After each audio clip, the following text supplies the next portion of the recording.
जाओ, तुम्हारे बिना भी चल जाएगा ये घर। वैसे भी तुम घर रहकर करती ही क्या हो? तुम्हें क्या पता, ऑफिस वक्त पर पहुंचने की चिंता, काम पूरा ना होने पर अपने बॉस से डांट खाने का दुख, फिर शाम होते होते वक्त घर वालों की फरमाइश पूरी करने की जद्दोजहद, यही सब प्रवीण बड़बड़ाए जा रहा था। दरअसल प्रवीण की सरकारी नौकरी थी। बचपन से ही ऐसी परवरिश हुई थी जैसे कोई राजकुमार। प्रवीण का हर काम माँ और बहन पर निर्भर था। खाना, कपड़े इस्त्री करना, उसका सब सामान ठीक से रखना, हर चीज। फिर शादी के बाद भी यही आदत बरकरार रही और अब प्रवीण और उसका पूरा घर वाले उसकी पत्नी रंजना पर निर्भर हो गए। रंजना का दिन सुबह 5 बजे से शुरू होता और रात के 11 बजे तक यूं ही घड़ी की सुइयों की तरह चलता रहता। लेकिन घर में कोई मिठाई आए या कोई मेहमान आए तो सब मिलकर बैठ जाते थे और रंजना को भूल जाते थे, ऐसे कि जैसे देखकर भी किसी के ना रहने के बराबर समझ लिया गया हो। पर जब काम याद आते थे तो सबको सिर्फ रंजना ही दिखाई देती थी। रंजना सोचती, काश एक दिन मैं सचमुच ही अदृश्य हो जाऊं। एक दिन रंजना ने प्रवीण से कहा, मेरी तबीयत ठीक नहीं है, क्या कुछ दिन माँ के यहाँ चली जाऊं? थोड़ा आराम मिलेगा, यहाँ तो दिन भर कोई ना कोई काम लगा रहता है।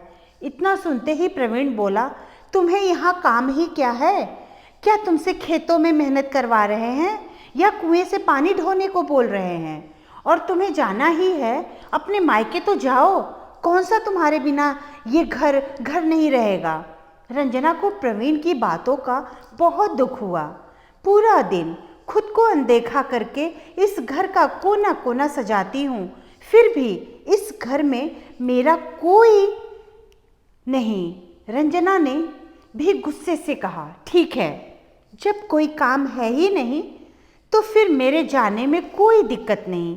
वैसे भी इस घर में सबके लिए मैं अदृश्य सी ही हूँ, सिर्फ काम के वक्त ही सबको लोगों को दिखती हूँ। प्रवीण ने झुंझलाते हुए कहा, ठीक है जाओ, तुम्हारे बिना भी चल जाएगा ये घर। रंजना ने मन बना लिया कि अब तो 1 हफ्ते की बजाय 1 महीने तक नहीं आऊँगी और अपने मायके चली गई। प्रवीण ऑफिस से वापस आया तो देखा घर में सब सामान इधर उधर बिखरा पड़ा था। माँ सोफे पर सिर पकड़े बैठी थी।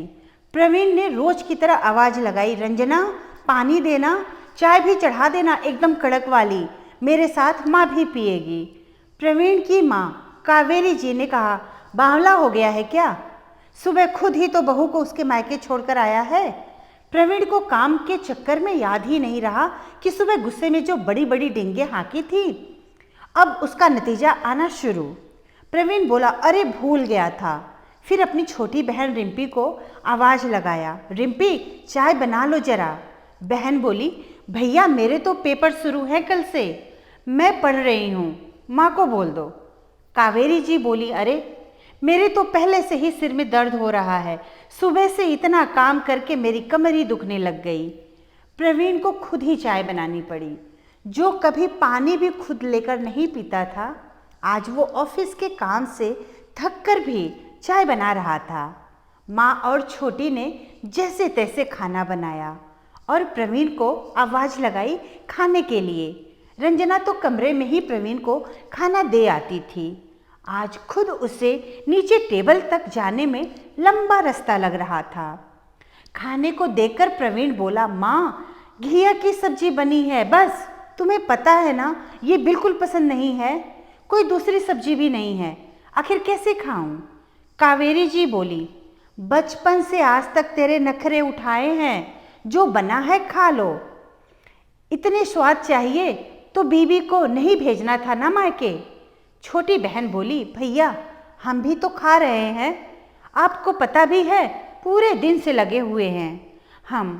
प्रवीण को अब खुद पर गुस्सा आ रहा था, कभी रंजना की कमी उसे इतनी नहीं खली। प्रवीण ने खाना छोड़ा और अपने कमरे में आ गया। आज कमरे में ना पायल का शोर था, ना चूड़ियों की आवाज़। एक तो खाली पेट वैसे ही प्रवीण परेशान था, ऊपर से ये अकेलापन। खुद ही तेल की शीशी उठाई और सिर पर मसाज करने लगा। तब भी रंजना वाला एहसास उससे भुलाया नहीं गया। झुंझलाते हुए फ़ोन किया, यार तुम कब आओगी? ये घर मुझे किसी खाली मकान से कम नहीं लग रहा। रंजना, अरे एक दिन भी नहीं बीते और घर को मकान बना दिया। आप तो कहते थे मेरे बिना भी ये घर चल जाएगा। सिर्फ काम के लिए ही मेरी याद आई क्या? प्रवीण बोला, नहीं ऐसी बात नहीं, मुझे माफ़ कर दो यार, काम की तो बात छोड़ो, तुम्हारे बिना ये कमरा मुझे काटने को दौड़ रहा है। कोई नहीं है जो पूछे कि ऑफिस में कैसा दिन गया, क्या परेशानी है। कोई नहीं जिसकी गोद में सिर रखकर सुकून पा सकूं। रंजना बोली, आपको ये अकेलापन आज लगा, मुझे तो रोज ही लगता था। खैर मेरी तबीयत ठीक हो जाएगी तब आऊँगी। आपको अकेलापन महसूस हो तो आ जाना मिलने। प्रवीण बोला, मैं कल आऊँगा, तुम्हें खुद डॉक्टर के पास लेकर जाऊँगा। ठीक है, जैसी आपकी मर्जी। और बताइए, खाना खाया आपने? प्रवीण की आंखों में पश्चाताप के आंसू थे। आज अपने ही घर में उसे पराये होने का एहसास हो रहा था। प्रवीण ने खुद को संभालते हुए कहा, कल लंच साथ करेंगे। अगले दिन ऑफिस के लिए तैयार होते वक्त हर पल में उसने रंजना को याद किया। सुबह का नाश्ता नहीं बना था तो बिना नाश्ता किए ही चला गया। रंजना को डॉक्टर के पास दिखाया। डॉक्टर ने कहा, शरीर में खून की कमी लग रही है। इस वजह से रंजना को बहुत थकावट महसूस होने लगी थी। फिर घर का काम और मन भी खुश नहीं था। डॉक्टर ने 2-3 टेस्ट बताए। उनको करवाने के बाद दोनों ने लंच बाहर किया। प्रवीण ने कहा, मुझे माफ़ कर दो, तुम्हारा ध्यान नहीं रखा मैंने। तुम्हारे बिना वीरान है मेरी ज़िंदगी।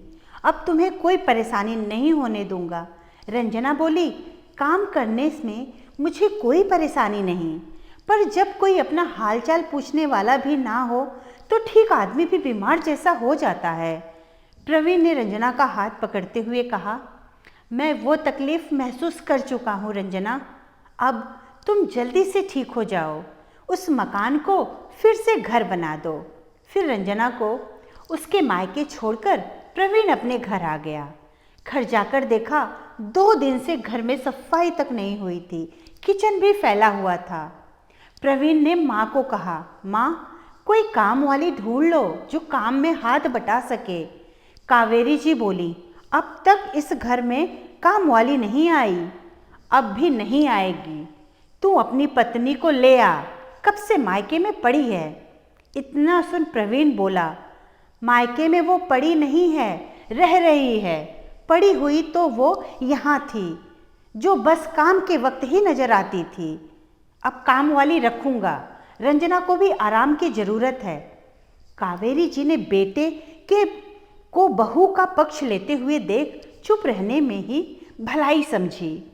अगले दिन से घर में काम करने वाली भी आ गई।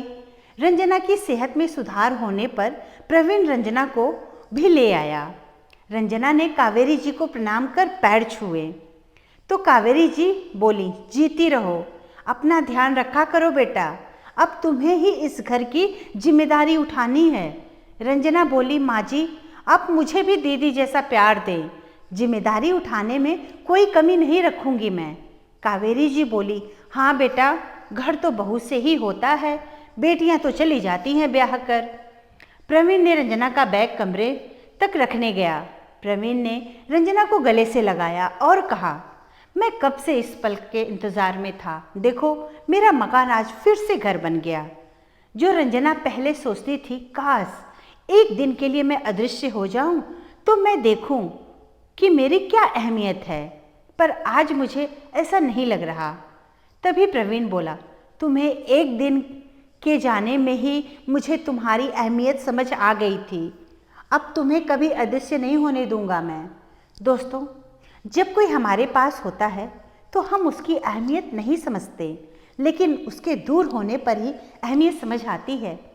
धन्यवाद दोस्तों। कहानी अच्छी लगी तो लाइक और सब्सक्राइब ज़रूर करिएगा और अपने दोस्तों को भी ज़रूर शेयर करिएगा।